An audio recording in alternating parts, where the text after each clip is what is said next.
pretty much starting to myself. And what I'm going to do is I'm going to give you guys some actual facts. You know, that's saying seeing is believing. I'm going to show you guys some things, and I want you to really take a good look at it. And do me one thing. They say your mind is like a parachute. It only works when it's open. Have an open mind and take a good look at what I'm about to show you guys. And think about it. Tonight when you go home, really think about what I'm about to show you guys and look deep into what I'm about to show you guys. Me and Brother Maddox got together about a week and a half ago, and we got to talking a little bit about the environment, about what's going on in the environment in terms of what we're actually doing to ourselves. You know, our body is our temple, and we tend to forget what we do day to day has a bearing. Our nutrition, our drinking our water, the air we're breathing, the food we're taking in our body has an effect on our body, how we think. And we tend to forget about that. What I've come across in the last 6 months is something that's totally astonishing to me. What I've done is I have 2 glasses of water right here, right?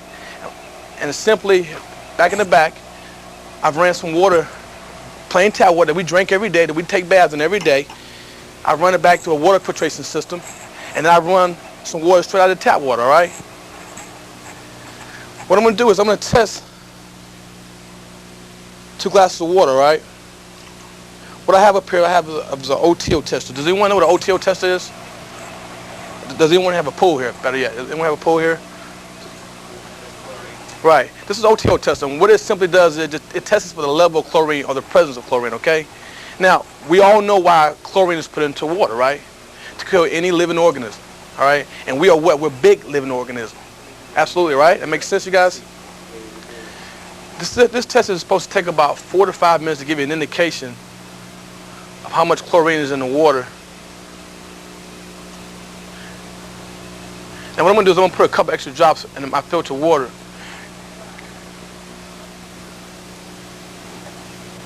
Now I'm going to ask you a couple quick, simple questions, all right?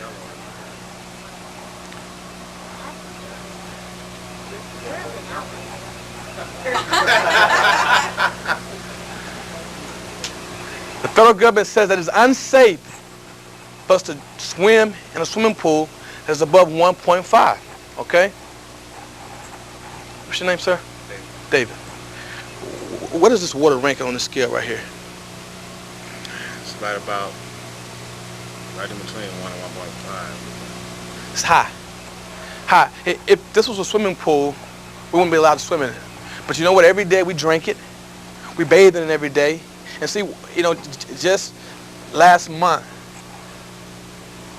the Center for Disease Control came out and said that chlorine has been linked to cancer.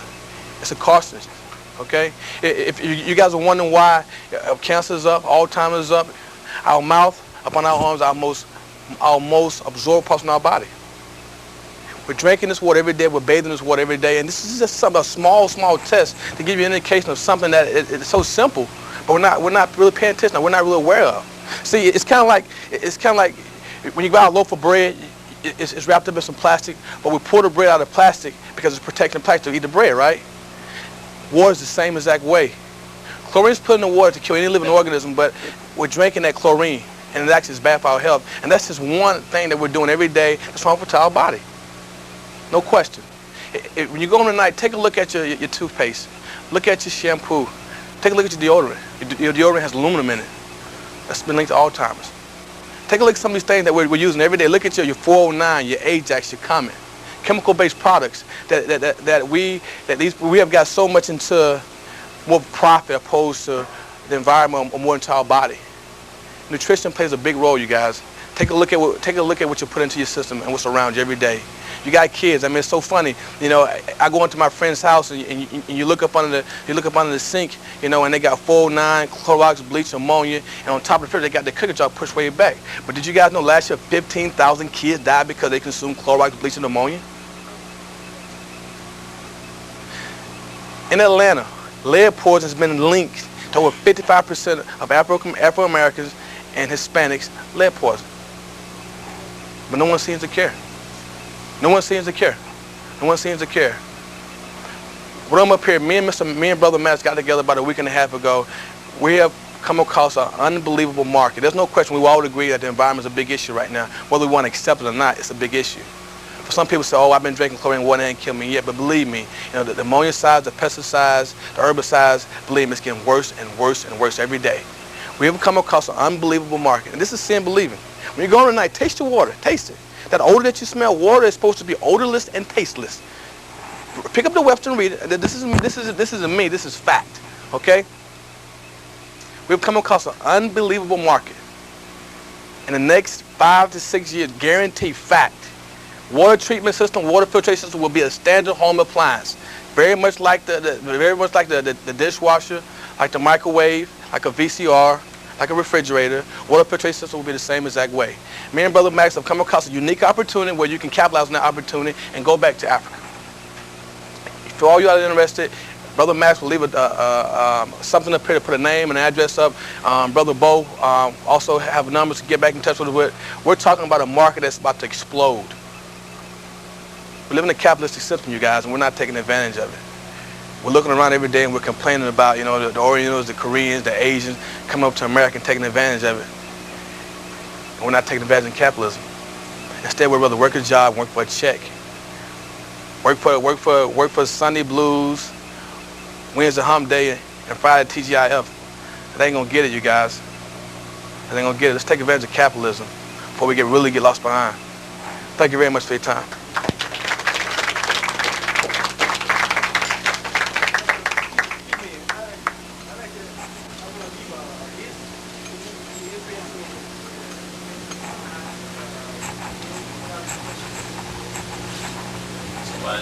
Okay.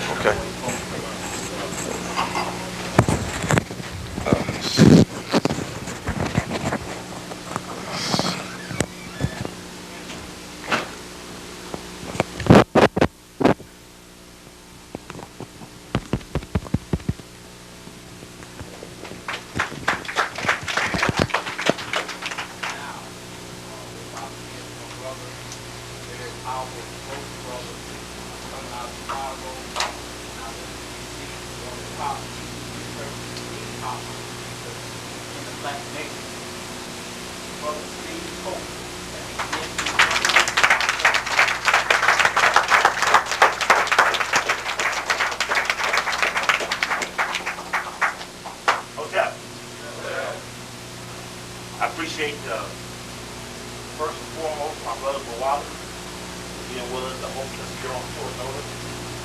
Wasn't until I got here earlier to see how much work it took for the brothers to move some of these very valuable things that the brother has off the floor. And I guess those of you who are here often know that the brother has tried to stock the store in a way that he can meet the needs of the African people. And boy, this is about as comprehensive a store as I've been in.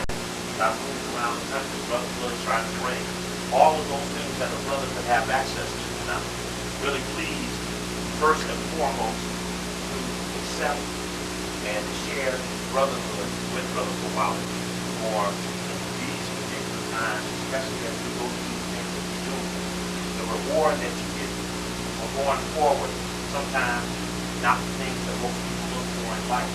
And so the brotherhood that I've been able to share with the brother couple hours that I've been here have been most appreciative, and I'm honored to be able to say that I share friendship with this brother, and together we form this bond as brothers of like nature link up. And I've known Brother Bawali over the course of time. He showed up and coming back myself up at different occasions, being here in Atlanta, in the area, and I've always known Brother Bawali as being an associate of Brother College, and I am even deeper appreciation Brother College brotherhood and the brotherhood that we've shared as men back from Chicago days.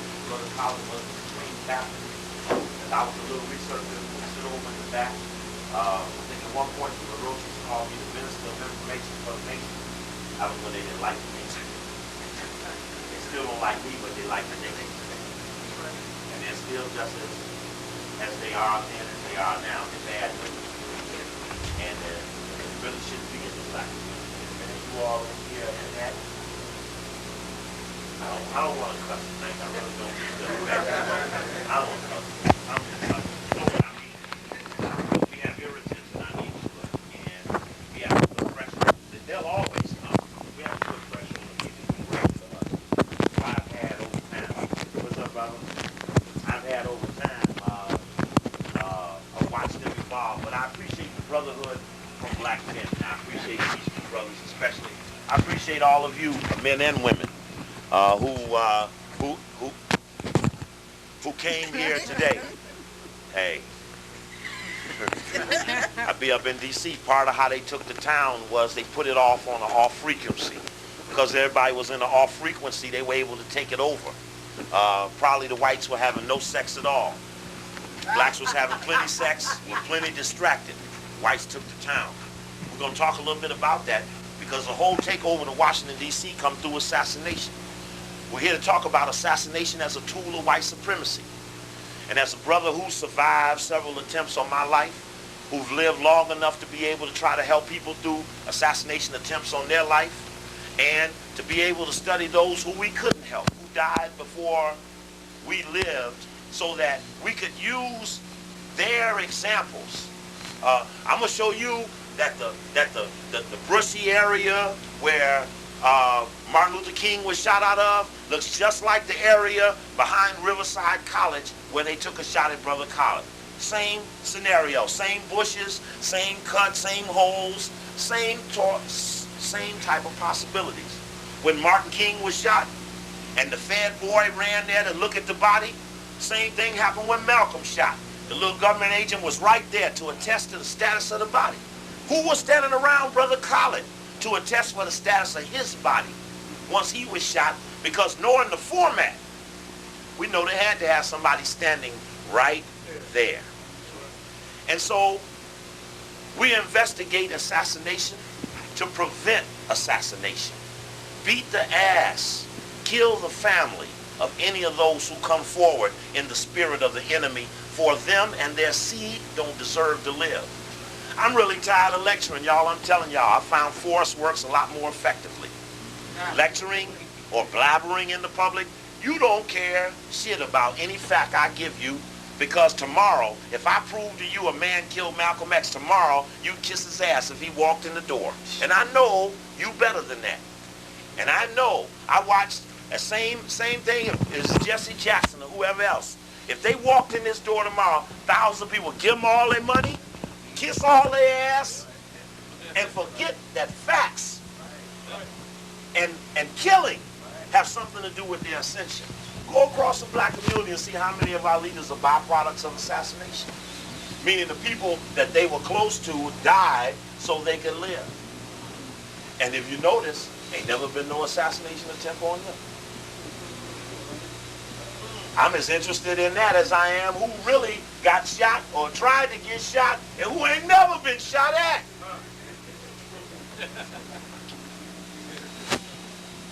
But then again, what role is fact going to play in this? I used to give a lecture, what role does fact play in religion? Now, what role does fact play in the black thing? I remember being in L.A., teaching them about the boule for 5 years. Somebody walk in there behind me, say the boule don't exist, they gave him a standing ovation. Same nigga sat for my lecture. Turned around and heard just the opposite and cheered for it. Because the juice we operating off of ain't got nothing to do with truth. We in a little association of friends. Somebody said we in a capitalist system. That means you step over another motherfucker to take advantage of the day. I know what that system is. So we have to make some decisions. And I figured out that reason is not enough. Force really becomes the mode, the MO. Sometimes we'll give explanation to why we use force, but it's no longer a game of reason. There's no one to appeal to. Why do all the white speakers want to come talk to black audiences? Because they know black people are the only people trying to listen to anything. Whites' minds are already made up. They don't, whites say, don't confuse me with the facts. I know what my mission is as a white person. Khalid Muhammad, yeah, kill him. He's a pain in my ass. Kill him. But then they come right behind the people who they claim are stronger and more dangerous and more powerful, and they embrace them. What's the facts here? What facts are we all operating off of? I appreciate you all for coming out. Tomorrow night, we're going to be back here tomorrow night. And as hard as I know Brother Bawali worked to try to move these things out the way it came down to, what we're trying to put together, it take all we doing tonight just to cover for getting here. It used to be people would invite you. Now I had to invite myself. Find somebody who'd be willing to have me as I invite myself someplace to try to clarify things. And you know what? I'm going to tell you something. Across this country, we have the only network that studies assassination and imposes the study in the neighborhood.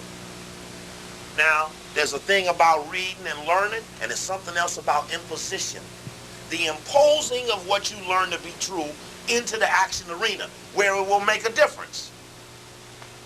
And the network that has arisen from California to the top of Boston, the Assassination Prevention Squad, are real hardcore, nitty-gritty, faceless, nameless people who operate in a selfless way. I'm getting old, I'm losing my teeth and shit. I can't even say words and stuff. So I have to take the gun to fill the hole just so that I say some of the words right so I can share the information with you. But when I think about where even will my teeth stand and where will I take money to put on my teeth before I put on a funky transparency or in a funky newspaper, I won't ever have a chance to make myself look any better than I am, because that's of no priority to me. If they kill the brothers and I got teeth, I ain't shit. I'm just a nothing brother with teeth. No, I'm telling you honestly, what decisions you will have to make. I have babies, I have parents, and I have myself somewhere down the line. And when it comes to me, all I ever want are things to work with. Never ask for no more, and we will suffer for that. And I watch many people, when I go through them campuses, they want to go and do these things. What's up, Baba? They want to do these things. But they don't know what price you pay for being this. It really looks like, man, you chill, you think somebody all excited, you're going to do the coochie and everything, and all you on the stage and people are hollering, and people live in the glory of where they think that value is, and that's not even the value of it. There are deeper things involved here, and that's why the hunky has got such great success going on now, because he was able to distort what was valuable to black people. You can't love me and rape me. That's right. That ain't love. It ain't even black, but it's real. And it's more of that than there is, as my brothers say, much love. It's more abuse. We ain't even a democratic community. African men who are in organizations that don't agree with what goes on are forced to leave those organizations. Ain't no room to clarify what's wrong. Leadership stays for 50 years. Members come and go. Members come and go. They drift around. That's why things aren't as large as they should be, because members have given up on the community. I got this little strategy. Anybody here play chess? You know, chess is in, how many phases in chess? 3. What's the 3 phases in chess, Baba? Opening play, middle play, End play. Opening, middle, and end game. That's chess. That's all it is. The game is called pawns linked together. In the opening, the pawns move forward and link together and take a strategic part of the board. In the middle game, we trade away the bishops, the rooks, the queens, the knights. We're going to trade away the leadership. Take out theirs, they can take out ours, they can have it. Trade away the leadership in the middle game. Now, how can little people win the big war? Only when the pawns link together. Only when the leadership has been traded off the board. And when it gets back down and the dust settles and you look down, only those pawns linked together can get to King's Row. And then they can multiply. But it must be broken down as pawns linked together. There's no other way it's going. Comfort, profit, and notoriety has poisoned the leadership. That's why so many confusing things going on. We hate the white man and we work with him. That's right. But then somebody could tell me, somebody could come in here and fuck with Brother Bawali Yes, they and cut a deal with a hunky in the public. I'm just, when I really came to understand that today, I was shamed. I was shamed to see such misplaced aggression.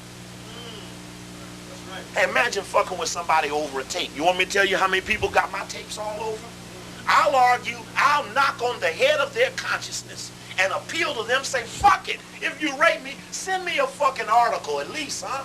If you want to sell my tape, send me a fucking article. At least make me make it a better tape. But you will beat a man for selling a tape? No, Baba. And then you go sit with a hunky on Meet the Press? Fuck you. Now I'm telling you from the bottom of my heart, y'all all off on this. All off on this. Philadelphia. I got brothers in Philadelphia who almost got killed. You know how they almost got killed? Because they wanted to go defend them little black people who got beat up in the black neighborhood, and somebody called off the protest. Left the brothers out there while they went in and had a little meeting with the white bankrupt, immoralistic religious leaders and a punk, hunky mayor. You might think that's advancement, but we've been double-crossed. And I know it for a fact. I already been left out there 15 years ago. I don't need convincing. I've lived. I am alive today because I beat the assassination that was set up on me in Chicago. When I show you how they pumped me up for putting Hitler next to my name with a big old bow tie and a big stupid head.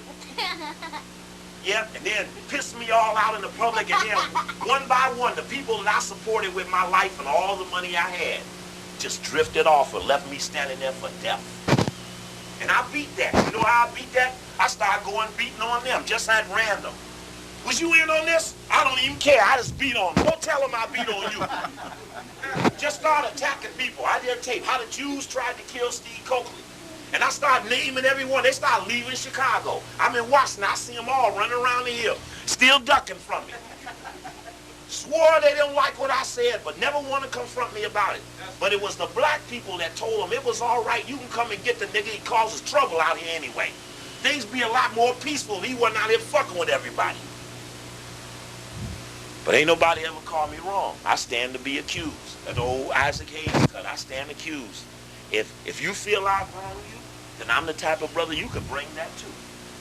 But if you come with them fists, I'll kill you. There's no doubt about it. We're killers now. No doubt about it. But forget all the woofing. It don't even work. Since I've been here, I got in here at 11 o'clock. Police been on us ever since we've been here. 3 cars, county car, city car, and an unmarked car. All since we followed us to the hotel, sat up under the tree behind the bushes in the hotel, looked just like the shit at the Lorraine.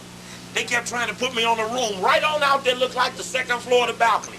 The damn door wouldn't even work. Told me to wait for a locksmith, that was my room. No. So we started doing crazy shit. Started walking behind the police. So I move, I go to a restaurant across the street. They sitting there waiting. So we come out, walk in the middle of the parking lot. They come behind me. So we put the car behind them. All of a sudden now they got to go in 2 ways because only one of them can get followed when you only got one car chasing them back. They don't want to be seen. They don't want to personally be threatened for harassing you upon or for somebody you can't see. The messengers don't ever want to bear the heat of the response. They say, look, I was just doing this for a friend. Somebody said, well, just step back, Brother Colin, and tell you. Somebody say like, hey, why don't we all just step back from Brother Colin? They say, here come the shots. Well, who were the people say step back? What did they have to do with the motion? It's an amazing thing. In Washington, D.C., they stripped Marion Barry to the bone. They stripped his ass butt naked. He might as well go do cocaine on the TV screen again. And I had a little scenario. I wrote Marion Barry a little letter. I said, name me special assistant to the mayor. Name me special assistant to the mayor. What they gonna do, take your power? I said, yeah, Jewish community have a meeting the night you announce it. Said, Steve Coakley, Khalid Mohammed, been named special assistant to the mayor and chief of the police. Right. Jewish community meets that night and has a special meeting and decide they're gonna take away his hour. Because he ain't got no power. He can't hire, he can't fire, he can't do contracts. They just stripped him. DC agreement strips Barry's power. White House Hill leaders settle on plan that puts control board in charge of most city government. A control board. Just straight up control board. Imagine somebody come in and call controlling black businesses and start saying, well, Wally, you'll close at 5 instead of 7. You'll have hard floors instead of carpet. A control board. Say, well, you still own the store though. On a Tuesday, they elected a school board. On the Wednesday, the control board came in and knocked them all out and put in an educational trust. Now, you know, ever since I first got started, I was talking about Trilateral Commission and all of these international organizations. And the one thing the Trilateral said in '75 was there was a crisis of democracy. That people were really expecting too much out of government, and they really needed to crack down and teach the people to do it less. That's when they started charging money at the city colleges, and New York went down with the Big Mac. Who was the man who developed the formula and ran the Big Mac in New York? Anybody know his name? Because see, when your two brother mayors get through playing with each other, they gonna put a financial control board right here. You the only city left ain't got one. And they gonna use the malfeasance of one of these brothers to make one. I was just looking at them today on the TV as they go to appeal to the unions, and they talking and talking. I said, man, they getting ready to snatch this. They getting ready to snatch this. Who's the name I'm looking for? How about Felix Rohat? Y'all ever heard of him, Felix Rohat? Y'all ever heard of him? Y'all really, ain't no big deal, just another white man. He developed the format for the Big Mac in New York. Went to Cleveland in '77, came to Chicago in '79, School Finance Authority. Now it's in Washington, D.C. And I come to D.C., didn't have much to teach but that. I barely even know about the Boulay then. I'm teaching about Trilateral Commission and to take over the American cities. They say, no, I'm off the radio, I'm out of the papers, they won't let me even rent a hall. So what's going on? They say, no, here come the